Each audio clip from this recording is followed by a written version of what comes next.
ہے اسے سوچئے، غور کریے. قرآن غور و فکر کے لیے. 1/3 آف قرآن کس کے بارے میں ہے؟ بنی اسرائیل کے بارے میں، موسیٰ کی قوم کے بارے میں. خدایا قرآن تھا مسلمانوں کے لیے، تو ذکر کرتا مسلمانوں کا، لیکن خدا نے کس کا ذکر کیا ہے؟ بنی اسرائیل کا. الحمد کے بعد پہلا سورہ بقرہ، یہ بچڑا کس کا؟ بنی اسرائیل کا. سورہ یہ بنی اسرائیل، سورہ آل عمران، سورہ یوسف، جتنے بھی واقعات آپ پڑھیں گے، قوم ہود، قوم عاد، قوم سمود، سارے واقعات کس کے؟ بنی اسرائیل کے. خدا کہنا کیا چاہتا ہے، سکھانا کیا چاہتا ہے؟ ایک حدیث معصوم کی فرمایا وہ مصیبتیں، وہ بلائیں، وہ امتحانات جو بنی اسرائیل سے لیے گئے، وہی امتحانات مسلمانوں سے لیے جائیں گے. نعل بن نعل، ہو بہو وہی امتحانات. آپ جانشین دیکھتے ہیں حضرت موسیٰ کے، وہ بھی 12. رسول خدا کے جانشین دیکھتے ہیں، وہ بھی 12. پہلا جانشین ہارون، یہاں پہلے جانشین علی ابن ابی طالب. یا علی مسلک انت منی منزلت ہارون میں موسیٰ، تمہاری وہی مثال ہے جو ہارون کی موسیٰ کے لیے تھی. حضرت موسیٰ کا آخری جانشین حضرت عیسیٰ آج تک زندہ ہیں اور پردے غیب میں. رسول خدا کا آخری جانشین امام مہدی جو آج بھی زندہ ہیں اور پردے غیب میں موجود ہیں. ساری وہی مثالیں. ہارون کے 2 بیٹے، ایک شبر، ایک شبیر، ایک مشبر. یہاں جناب سیدہ مولا علی کے بھی وہی بیٹے، وہی اصطلاح. یہ اپنا ان کے عبری زبان کے نام ہیں. جب شبر کا ترجمہ عربی میں کیا جاتا ہے حسن بنتا ہے، جب شبیر کا ترجمہ عربی میں کیا جاتا ہے تو حسین بنتا ہے. اسی طرح فارق علی جو رسول خدا کا عبری زبان میں نام تھا، جب اس کا عربی میں ترجمہ کیا جاتا ہے تو کیا بنتا ہے؟ احمد بنتا ہے. لیکن ہمیں وقت کہاں ہے کہ ہم صرف تشیع کے سرکل سے باہر نکلیں، تھوڑا بہت ان کی کتابوں کو پڑھیں، تھوڑا بہت سبجیکٹ کے بٹوین میں اسٹڈی کریں. کہ جب خود قرآن 1/3 آف قرآن بنی اسرائیل کے بارے میں، ہم نے بنی اسرائیل کو پڑھا نہیں. آج سوال یہ ہے کہ کیا ہوا تھا اس معاشرے کو کہ جنہوں نے 13,000 خط لکھے حسین ابن علی کو، اور جب مولا جاتے ہیں تو امام کا ساتھ چھوڑ دیتے ہیں. کیا ہوا تھا مدینے کے معاشرے کو کہ 70 دن نبی کے جاتے ہوئے نہیں گزرے، لیکن سیدہ کے گھر کو آگ لگ جاتی ہے. یہ سوچنے والی باتیں ہیں. جب تک آپ بنی اسرائیل کو اسٹڈی نہیں کریں گے، جب تک معاشیات کو نہیں پڑھیں گے، جب تک سوشل سسٹم کو نہیں پڑھیں گے، تب تک آپ کو تاریخ سمجھ میں نہیں آئے گی. آج سنی اپنے مکتب میں گھوم رہا ہے، شیعہ اپنے مکتب میں. جب تک ہم ان چیزوں کو سمجھیں گے نہیں. بھائی کوئی بٹن تو نہیں ہے نا کہ عربوں نے اسلام لایا اور ایک بٹن دب گیا، ان کی ساری برائیاں جو تھیں، عادتیں تھیں، وہ ختم ہو گئیں. بندے خدا 40 سال سے مجلس میں آ رہا ہے لیکن ایک عادت نکال نہیں پا رہا. اتنے حج کر لیے کسی مسلمان نے لیکن ایک عادت نہیں نکلتی. 5 وقت کا نمازی ہے لیکن رشوت کی عادت نہیں جاتی، جھوٹ کی عادت نہیں جاتی، گالم گلوچ کی عادت نہیں جاتی. تو آپ کیسے ایکسیپٹ کر سکتے ہیں کہ اس زمانے کے عرب جو شراب پیتے تھے، جو زنا کرتے تھے، جو مختلف بیماریوں میں، جو عصبیت، قبیلے کے عصبیت میں اور تعصب میں مبتلا تھے، اسلام لانے کے بعد ساری چیزیں ختم ہو گئیں؟ ناممکن ان چیزوں کا ختم ہونا. جب میدان سے کوئی بھاگ جاتا ہے، ایک فضیلت کا نقطہ ہے کہ علی ابن ابی طالب نہیں بھاگے. علی کی بچپن سے عادت تھی نہ بھاگنا. انسان وہی کام کرتا ہے جو اس کے اندر عادت ہے. اگر عادت نہ ہو تو وہ کام کیسے کرے؟ اب تھوڑا سا بنی اسرائیل کو سنیے اور سمجھیے کہ بنی اسرائیل تھے کیا. اتنی محنتیں حضرت موسیٰ نے بنی اسرائیل پہ کی. تاریخ کہتی ہے تقریباً 11 معجزے جس قوم کو دکھلائے ہوں. ید بیضا، ہاتھ نکالتے تھے تو ہاتھ سے چمکدار روشنی نکلتی تھی. مینڈکوں کا عذاب نازل ہوا، نہر نیل خون سے بھر گئی، یہ انہوں نے دیکھا. نہر نیل کو کراس کر کے جاتے ہیں، راستہ بنا دیا جاتا ہے. اور اتنی لجوج اور ضدی قوم تھی کہ 12 عشیرے، کچھ کہتے ہیں 1 لاکھ، کچھ کہتے ہیں 6 لاکھ تک لوگوں کو ہجرت دے کر حضرت موسیٰ لے کر گئے، نبی کے ساتھ گئے. یہ مصر میں رہتے تھے. اور جب دریا پہ پہنچتے ہیں حضرت موسیٰ کہتے راستہ بنا، اب آگے چلو. انہوں نے کہا کہ موسیٰ ہم آگے نہیں جائیں گے. کہا کیوں؟ کب پہلے کون جائے گا؟ پیچھے فوج پڑی ہوئی ہے مرنے والے. ضد اس پہ کہ پہلے کون جائے گا؟ وہ قبیلے کی عصبیت کہ جو پہلے جائے گا وہ عزیز ہوگا. اللہ نے معجزہ کیا، 12 راستے بنے کہ اب سب ساتھ چلو. انہوں نے کہا موسیٰ ہمیں کیسے پتا چلے کہ کون گیا کہ کون نہیں گیا؟ ہم گزر جائیں اور وہ پیچھے رہ جائے اور نہ آئے۔ پھر دوسرا معجزہ کلا ہے کہ یہ جو 12 راستے بنائے اس میں جس طرح آئینہ ہوتا ہے کہ یہ اس کو دیکھ سکے وہ اس کو دیکھ سکے، ایسے راستے بنائے، یہ ان راستوں سے جاتے ہیں۔ جب ان کو پیاس لگتی ہے تو قرآن کی آیت استسقى موسیٰ فاضرب بعصاک الحجر فانفجرت منہ اثنتا عشرۃ عینا، جب پانی بھی ان کو دیا جاتا تھا تو اللہ نے 12 چشمے جاری کیے، کیونکہ 12 قبیلے تھے، ایک چشمے سے یہ پانی نہیں پیتے تھے کہ 12 چشمے ہونے چاہیے۔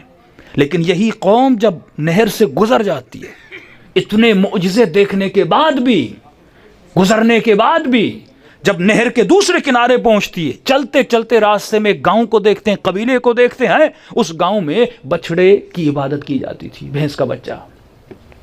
کہنے لگے موسیٰ کیا ہو سکتا ہے ایک ایسا خدا ہمارے لیے بھی ہو؟ اتنے معجزے دیکھنے کے بعد یذبحون ابناءہم ویستحیون نساءہم، یہ فرعون کرتا کیا تھا؟ ان کے سامنے ان کے بچوں کی گردنیں کاٹتا تھا، ان کی عورتوں کو غلام بناتا تھا۔ ان کی مصر میں اہمیت یہ تھی، یہ غلام تھے اور کچھ بھی نہیں، اس سے زیادہ ان کی کوئی حیثیت اور اہمیت نہیں تھی۔ لیکن قرآن کہتا ہے کہ مصر کی حکومت ان کے دلوں میں زینت بن گئی تھی۔ آج کا جملہ استعمال کروں، جس طرح ہمارے لوگ ویسٹرنائز ہوتے ہیں، جسے ہم غرب زدگی کہتے ہیں، ہم ویسٹرنائز بھی ہیں اور انڈینائز بھی ہیں۔ ہماری ٹی وی، ہمارے ڈرامے، ہم بھی ہجرت کر کے، ہم نے بھی ایک ریولیشن کو قائم کر کے ایک الگ ملک بنایا اسلام کے نام پر، لیکن وہ محبت جو اس کلچر میں ہمیں ملی، ڈانس آپ کی فلموں میں ملتی ہے، کیا یہ مسلم کلچر ہے؟ بدحجابی آپ کے ڈراموں میں آپ کو ملتی ہے، کیا یہ مسلم کلچر ہے؟ گانا بجانا، یہاں تک کہ اس گانے کا اثر آپ کی مجلسوں میں ہے، یہاں تک کہ ایک ذاکر حسین ابن علی جب قصیدہ پڑھتا ہے تو گانے کی دھن پہ پڑھتا ہے، جب اسے اہل بیت کے لیے نوحے پڑھنے ہوتے ہیں، قصیدے پڑھنے ہوتے ہیں، یہ راگ جتنے سیکھتا ہے وہ میوزک پہ سیکھتا ہے۔ کیوں؟ کیونکہ ہم انسپائر ہیں اس کلچر سے، ابھی تک جدا نہیں ہو سکے، ہم ابھی تک خود کو اس کلچر سے جدا نہیں کر سکے۔ وہی چیز جو بنی اسرائیل میں تھی، کہتے تھے ہاں فرعون بہت برا ہے، لیکن کہتے تھے موسیٰ جب فرعون آتا ہے نا، اس کا جاہ و حشم، اس کے غلام، وہ بلڈنگیں مصر کی، فرمایا یہ بڑی اچھی ہیں، انگریز ہمیں برے لگیں گے لیکن ہم ویسٹرنائز جب ہو جائیں گے ان کا کلچر ہم اڈاپٹ کریں گے۔ پاکستانی فوج میں اگر آپ جائیں تو 70% وہاں انگلش بولی جاتی ہے، ہمارے جج جب فیصلہ دیتے ہیں انگلش میں دیتے ہیں، ہمارے یہاں پڑھا لکھا وہ ہوتا ہے جو انگلش بولے، جو فل سوٹ پہنے، شادی میں فل سوٹ پہنا جاتا ہے، ٹائی لگائی جاتی ہے۔ یہ سوچ آتی کہاں سے؟ کیونکہ ہم ویسٹرنائز ہیں، ہم انہیں پسند نہیں کرتے، ہم نے ان کو بھگا کے اپنے ملکوں سے نکال دیا، لیکن آج 70 اور 80% اور انڈیا کا کلچر تباہ ہو رہا ہے، وہ ویسٹرنائز ہوتے جا رہے ہیں۔ یہ اسے کہتے ہیں ذہنی غلامی۔ جب ایک چیز آپ کے ذہن میں زینت بن جائے پھر شیطان اسے مس یوز کرتا ہے۔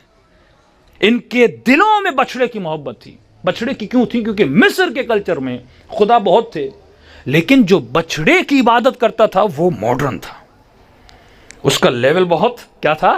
ہائی تھا، ہائی لیول پہ تھا۔ تو یہ پسند کرتے تھے کہ ہم بھی ماڈرن دیکھیں۔ مثال کے طور پہ مہران بھی گاڑی ہے، پراڈو بھی گاڑی ہے، لیکن اگر کوئی مالدار ہو اپنا مال دکھانا چاہے تو وہ چھوٹی گاڑی میں بیٹھے گا بڑی گاڑی میں۔ کیوں؟ کیونکہ کچھ چیزیں سمبل بن جاتی ہیں کہ جو اس گاڑی میں بیٹھا ہے وہ کیا ہے؟ پڑھا لکھا ہے۔ اگر کسی خاتون کو خود کو ماڈرن دکھانا ہے، حالانکہ بچڑے سے ان سی محبت ان کی نہیں تھی، بچڑا ایک سمبل تھا کہ جو بچڑے کی عبادت کرتا ہے وہ ماڈرن ہے، وہ پڑھا لکھا ہے، وہ اپ ڈیٹ ہے۔ چاہے بندے کو ABC آتی ہو یا نہ آتی ہو، پینٹ شرٹ پہنے گا، فل سوٹ پہنے گا۔ اس کو فل سوٹ سے محبت نہیں ہے، یہ اس معاشرے میں جا کر یہ بتانا چاہتا ہے کہ میں بھی ماڈرن ہوں۔ ایک ریلیجیس معاشرے سے، مذہبی معاشرے سے خاتون جب یونیورسٹی جاتی ہے، لڑکا جب یونیورسٹی جاتا ہے، وہ اپنے کلچر کو بدلنا چاہتا ہے، کیونکہ وہ خود کو پڑھا لکھا دکھانا چاہتا ہے۔ کیونکہ معاشرے میں جب کچھ چیزیں سمبل بن جائیں تو شیطان اس کو مس یوز کرتا ہے۔ تو بچڑے سے لینا دینا نہیں تھا۔ اور جب موسیٰ 30 دن ان سے دور ہوتے ہیں، سامری آتا ہے، بھائی سوال ہے کہ اس نے بچڑا ہی کیوں بنایا؟ اس نے بکری کیوں نہیں بنائی؟ کسی اور حیوان کو چوز کیوں نہیں کیا؟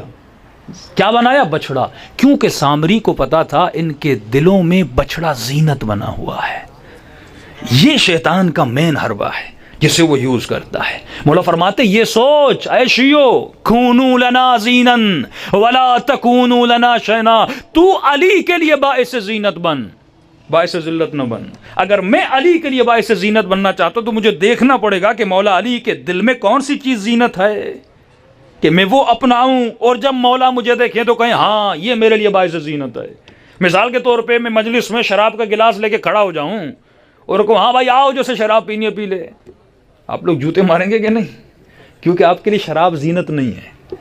اس نے بچڑے کو کھڑا کیا، اونٹ کو کھڑا نہیں کیا، بکری کو کھڑا نہیں کیا، بچڑے کو کھڑا کیا، کیونکہ سامری کو پتا تھا ان کے دلوں میں کس کی زینت ہے، بچڑے کی زینت ہے. سوال یہ ہے کہ بچڑے کو اس نے مٹی سے کیوں نہیں بنایا؟ کس چیز سے بنایا؟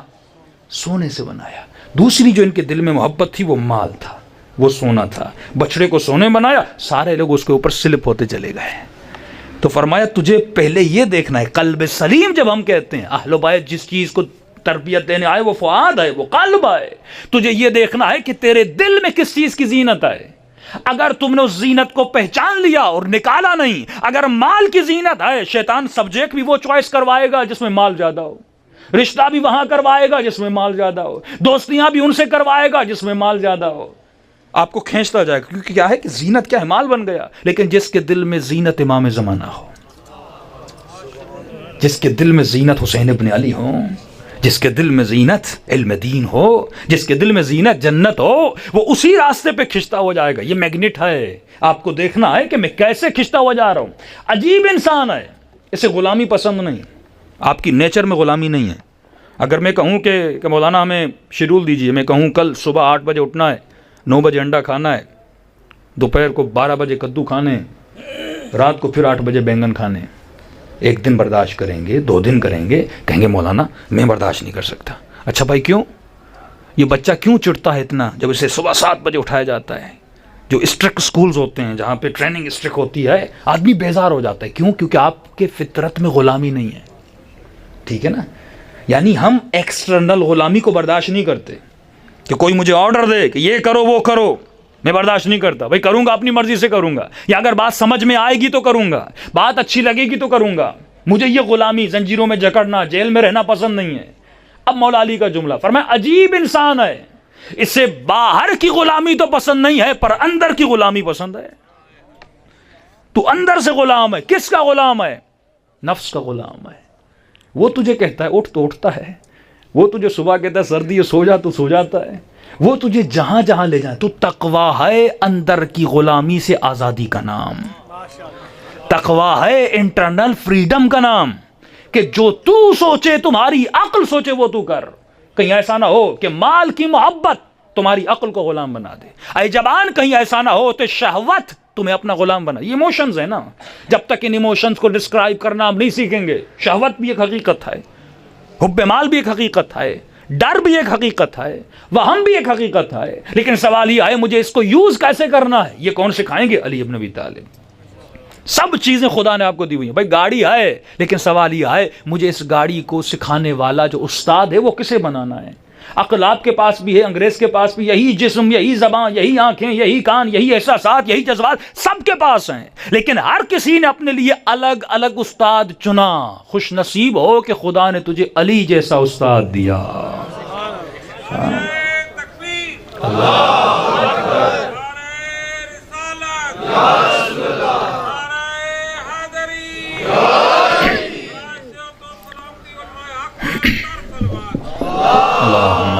صلی علی محمد وآل محمد وعجل فرجہم. تو یہ کی ہے، مجھے یہ دیکھنا ہے کہ میرے دل میں کون سی چیز زینت ہے. جب عبادت زینت بن گئی تو یہ مصلی سے نہیں اٹھے گا. جب نماز شب زینت بن گئی، سیدہ زینب سلام اللہ علیہا کی طرح جسم میں تکلیف بھی ہو لیکن زندان شام میں بھی نماز پڑھتی ہوئی نظر آتی ہیں. جب موت زینت بن گئی تو جناب قاسم فرماتے ہیں چچا احلا من العسل، یہ شہد سے زیادہ میرے لیے میٹھی ہے. کیوں؟ کیونکہ اس کے لیے کیا بن گئی؟ زینت بن گئی.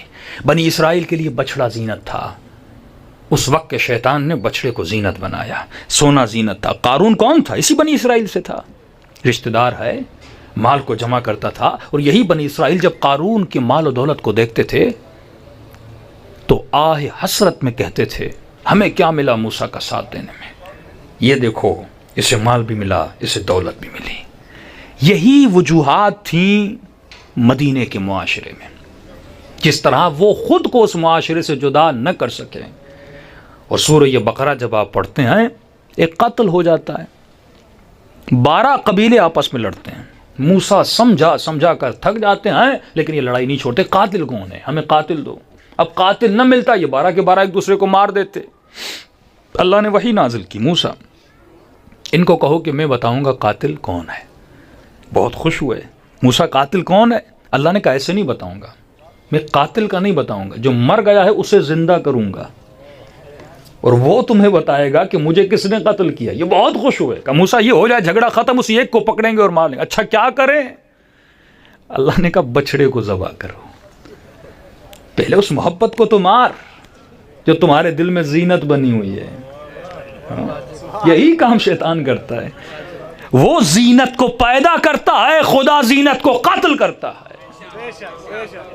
یہ جہاد اکبر ہے۔ 70 سال نمازیں پڑھتے رہے، فائدہ کیا بھائی؟ اندر کی زینت آپ نے ختم نہیں کی۔ میں نے بارہا دیکھا تفتان آپ جاتے ہیں، یہ بس ڈرائیورز چرس بھی پی رہے ہیں، نشہ بھی کر رہے ہیں، گانے بھی سن رہے ہیں، لیکن جب اذان کی آواز آتی ہے وہ اذان نماز پڑھنا شروع کر دیتے ہیں۔ یہ عادت ہے، عبادت نہیں ہے۔ وہ عبادت عاقلانہ، جو عقیدہ عاقلانہ ہو، عالمانہ ہو، عارفانہ ہو، اس طرف اہل بیت آپ کو لے جانا چاہتے ہیں۔ تو فرمایا پہلے بچڑے کو ذبح کر۔ اب کیونکہ بچڑے کی محبت ان کے دل میں، اور یہ بچڑا بڑا عجیب ہے، ہندوز میں بھی بچڑے کی محبت ہے، یہ وہی لنک ہے جو وہاں سے آتا گیا، اور ہندوستان میں آپ دیکھیں بھینس کی کتنی، پتہ بھی نہیں کیوں ہم کر رہے ہیں، لیکن وہ محبت ان کے دلوں میں ہے، اور اس محبت کے چکر میں کتنے مسلمانوں کو مار دیا جاتا ہے۔ اس محبت کو پہلے قتل کرنا ہے، اس کو مارنا ہے۔ خدا نے کہا جاؤ بچڑا ذبح کرو۔ اچھا یہ بہانے کہنے لگے، کچھ اور نہیں ہو سکتا۔ اچھا انہوں نے سوال کرنا شروع کیے، موسیٰ اچھا بچڑا ہو تو کیسا ہو، موٹا ہو، پتلا ہو؟ یعنی بھاگنا چاہ رہے تھے کہ ہم بچڑے کو ذبح نہ کریں، جس سے محبت انسان کیسے ذبح کرتا ہے۔ اور کربلا میں محبت قتل ہوئی نظر آتی ہے آپ کو، یعنی امام حسین بتانا چاہتے ہیں، قرآن کی آیت ہے، اے لوگو میں تم سے امتحان لوں گا، اموالکم اولادکم، تمہارے مال کا امتحان، تمہاری اولاد کا امتحان، تمہاری جان کا امتحان۔ حسین نے سب امتحان کربلا میں دیے، مال قربان کیا، جان قربان کی، بچوں کو قربان کیا، اس سے زیادہ حسین کون سا امتحان دیتے؟ یہ دارالامتحان ہے۔ خدا دیکھنا چاہتا ہے تو اس زینت کو دل سے نکال پاتا ہے کہ نہیں پاتا۔ کربلا کربلا ہے ہماری درد کا کربلا کربلا، حق کا سیدھا راستہ کربلا کربلا حق کا سیدھا راستہ کربلا کربلا۔ محمد و آل محمد بلند تر صلوات۔ اللہم صل علی محمد و آل محمد وعجل فرجہ۔ اب سوال ہو خدا سے اور خدا کے پاس جواب نہ ہو، خدا بھی اس کو بتاتا گیا کیسا بچڑا ہو ایسا ہو، اچھا رنگ کیسا ہو، صفرا ان لونہا، پیلے رنگ والا ہو، یہاں تک کہ ڈھونڈتے ڈھونڈتے پورے بنی اسرائیل میں ایک ہی تھا، جو ایک بوڑھی خاتون اور اس کا بیٹا تھا، اس کے گھر میں تھا۔ حضرت موسیٰ پہ وحی نازل ہوئی، جلدی ان کے پاس جا اور ان کو کہو کہ جب یہ بچڑا لینے آئیں تو ان کو یہ کہیں کہ ہم بچڑا ایک شرط پہ دیں گے۔ کس شرط پر؟ وہ سونے کی محبت، یعنی خدا بچڑے سونے دونوں کو لے رہا ہے۔ کب بچڑا دیں گے لیکن ایک شرط پہ کہ اس کے وزن کے مطابق یہ سونا دیں، پھر ہم دیں گے۔ بنی اسرائیل اپنے گھروں سے سونا جمع کر کر کے تھک گئے، یعنی خدا نے سونا بھی لیا، بچڑا بھی لیا۔ اس زینت کو ختم کرنا ہے۔